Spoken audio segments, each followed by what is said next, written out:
Okay, hello. So my name's Maggie.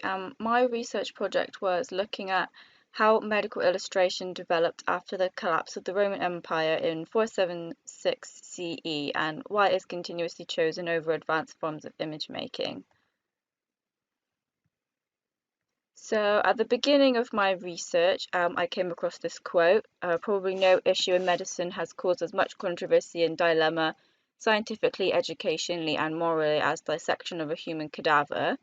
And that's because during the ancient Greek Empire and all the way through to the end of the Roman Empire in 476 CE, dissection of the human body was actually banned for religious reasons. So you can see famous physicians here, such as Hippocrates and Galen, would have had to be cutting up things like pigs and apes just to get some idea of what was going on inside of a body. And then after the end of the Roman Empire, dissection becomes a bit more allowable, and people can start cutting up and having a look what's going on inside. But strangely, illustrations aren't really used that much in educational texts because education was such that teachers thought that text was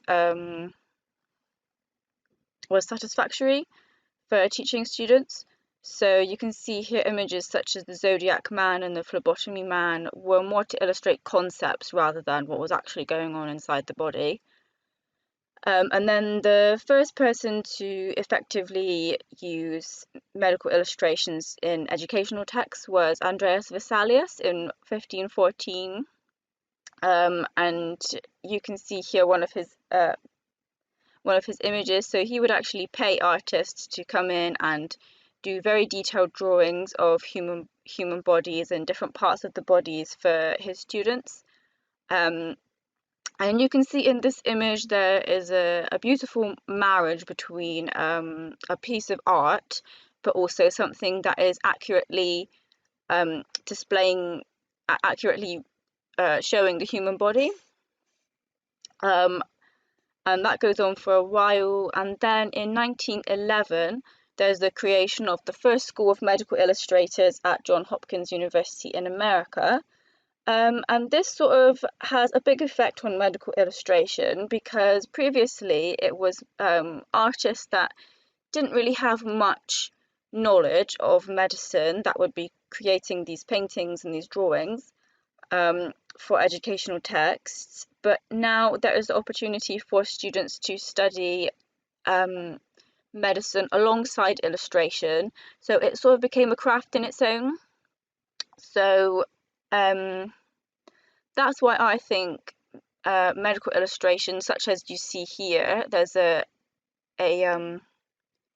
image from a 2007 textbook, it's become a lot more accurate and a lot less artistic, really. So I was thinking, if there's all this emphasis on accuracy, why not just use a photograph? So you can see here on the right there is a micro photograph of a human nerve ending.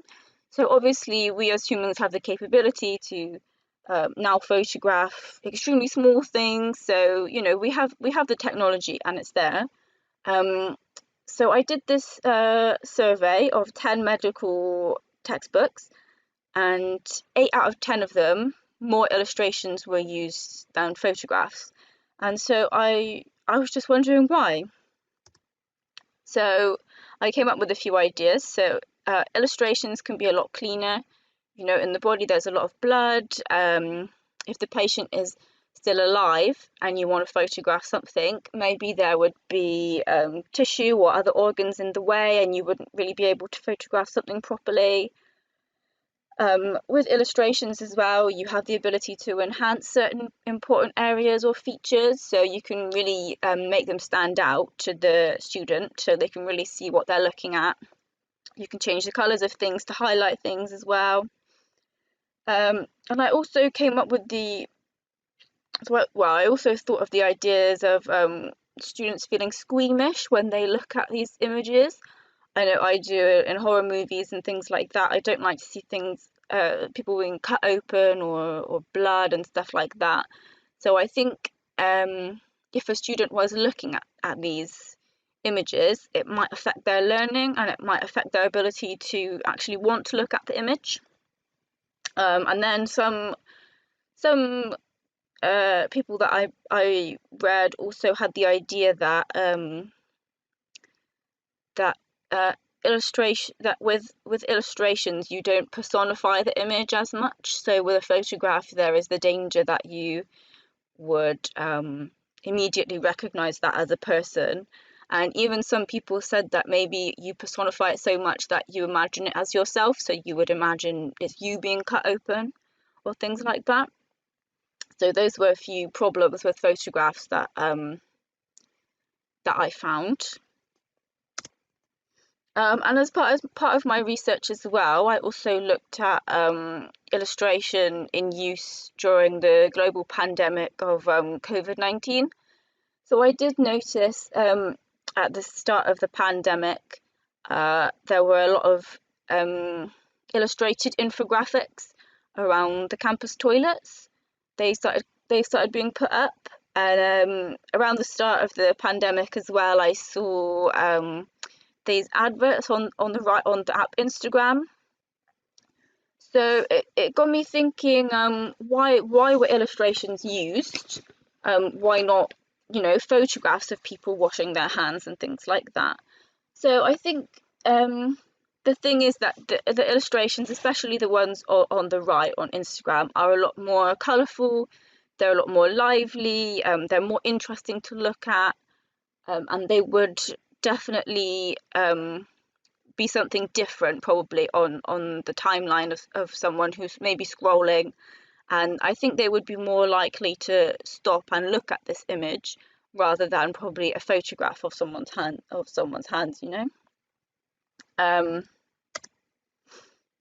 Yep. So in the while researching for this conference, I did go back to the Johns Hopkins website, and they had this statement. So they say, with the advent of the SARS-CoV-19 pandemic, the Department of Art as applied to medicine has never been busier with creating biomedical visuals that communicate its many facets to wide audiences.